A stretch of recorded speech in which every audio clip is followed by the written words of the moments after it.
हम इसका महत्व पढ़ेंगे, गुरुत्व आकर्षण के सार्वत्रिक नियम का महत्व पढ़ेंगे। मतलब कि ये कहाँ का हमारा यूज़ होता है, क्या क्या होता है। गुरुत्वाकर्षण का सार्वत्रिक नियम अब उन एक परिघटनाओं की व्याख्या करता है जिनमें मुख्य हैं हमें पृथ्वी से बांधे रखना। हम पृथ्वी पे खड़े होते हैं ना, तो हम किस वजह से खड़े होते हैं? गुरुत्वाकर्षण बल की वजह से ही हम खड़े रहते हैं। पृथ्वी के चारों ओर चंद्रमा की गति, मैंने बताया था आपको कि चारों ओर गति करता है लेकिन टकराता नहीं है, लेकिन वो किसी बल से बंधा हुआ है ना। तो ये वाला एग्जाम्पल, सूर्य के चारों ओर ग्रहों की गति, हमने बताया था जो सोलर सिस्टम होता है हमारा, बीच में सन होता है, आसपास प्लैनेट्स होते हैं, ठीक है। तो वो भी इसलिए घूमते हैं ना क्योंकि उसके अंदर क्या है? गुरुत्वाकर्षण बल है। कभी आपने देखा होगा जो लोग अंतरिक्ष में जाते हैं ना, वो उड़ते रहते हैं, है ना। वो एक जगह टिक नहीं पाते हैं अपने स्पेसशिप में या फिर वो अपने अंतरिक्ष में। क्यों? क्योंकि वहाँ पे क्या होता है? गुरुत्वाकर्षण बल नहीं होता है, ठीक है। हमारे से धरती पे ही ये वाला बल होता है, इसलिए हम यहाँ पे खड़े हो सकते हैं, लेकिन अंतरिक्ष में हम खड़े नहीं हो सकते हैं।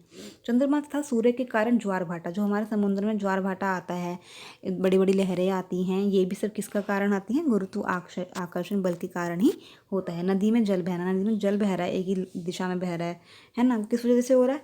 वो सिर्फ गुरुत्वाकर्षण बल की वजह से ही हो रहा है। वर्षा, जो हमारी बारिश आती है, वो भी इसी वजह से आती है। वरना अगर गुरुत्वाकर्षण बल नहीं होगा तो बारिश कहाँ जाएगी? पता नहीं हमें, ठीक है, इसलिए वो नीचे ही गिरती है। अब हम क्वेश्चंस देख लेते हैं एक बारी।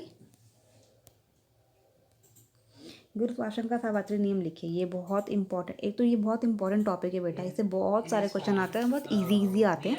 तो बहुत ही आपको अच्छे से पढ़ना है और बहुत ही इंटरेस्टिंग भी है, मुश्किल तो नहीं है। गुरुत्वाकर्षण का सार्वत्रिक नियम का महत्व बता देंगे हम सारे, अपने एग्जाम्पल बता देंगे इसमें कि ये होता है। अदरवाइज अगर गुरुत्वाकर्षण बल नहीं होगा तो ये नहीं होगा। यदि गुरुत्वाकर्षण बल नहीं होता तो क्या होता? अपना विचार लिखिए।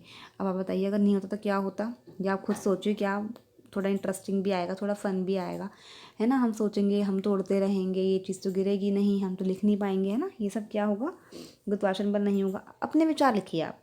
गुरुत्वाकर्षण बल जी का क्या निरूपित करता है? क्या है जी? गुरुत्वीय स्थिरांक है ना।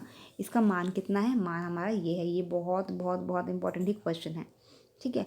और हमें किसने बताया था इसके बारे में? गुरुत्वाकर्षण बल के बारे में हमें किसने बताया था? सर आइजैक न्यूटन ने बताया था, ठीक है। ये भी हमें ध्यान रखना है। In response, we are getting VAT registration number, BIR number,